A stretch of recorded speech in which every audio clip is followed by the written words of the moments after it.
தேவனே நான் ஓமதண்டையில் இன்னும் நெருங்கி சேர்வதே என் ஆவல் பூமியில்.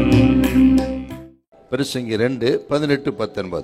சூரியனுக்கு கீழே நான் பட்ட பிரயாசத்தை எல்லாம் வெறுத்தே, எனக்கு பின்வர போகிறவனுக்கு அதை நான் விட்டு போக வேண்டியதாகுமே.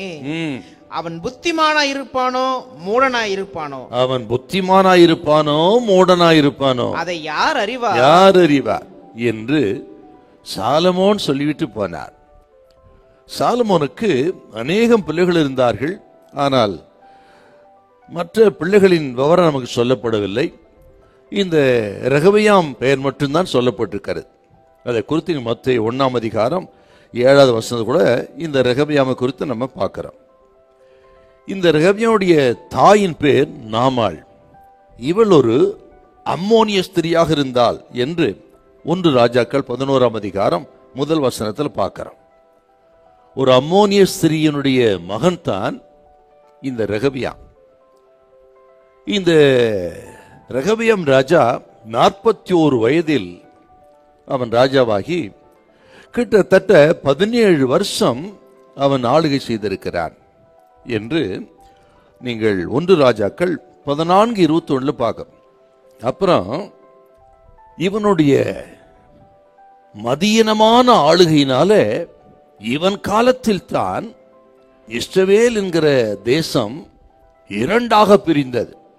10 கோத்திரம் இஸ்ரவேல் என்கிற வடக்கு ராஜ்யமாகவும், யூதா பென்யமீன் என்கிற 2 கோத்திரம் தெற்கு ராஜ்யம், அதாவது யூதா கோத்திரமாக தேசமே 2ஆக பிரிந்த ஒரு துக்ககரமான நிகழ்ச்சி நடைபெற்றது இவன் ஆட்சி காலத்தில் தான். ஆண்டவரால் தெரிந்து கொள்ளப்பட்ட தேசம் ஆசாரித்துவ ஜாதி, பரிசுத்த ஜாதி. அப்படிப்பட்ட அந்த மகிமையான தேசம் ராஜ்யம் 2ஆக பிரிந்தது மட்டுமல்ல, அவர்கள் பிரிந்து போய் கலகம் பண்ணினார்கள் என்று இவனது நாட்களை குறித்து வேதம் இப்படி துக்கமாக சொல்லுகிறது. இவன் வாழ்க்கை ஒட்டுமொத்தம் பார்த்தீங்கன்னா இன்றைக்கு இருக்கிற சராசரி கிறிஸ்தவர்களைப் போலத்தான் அன்றைக்கு அவன் வாழ்ந்திருக்கிறான்.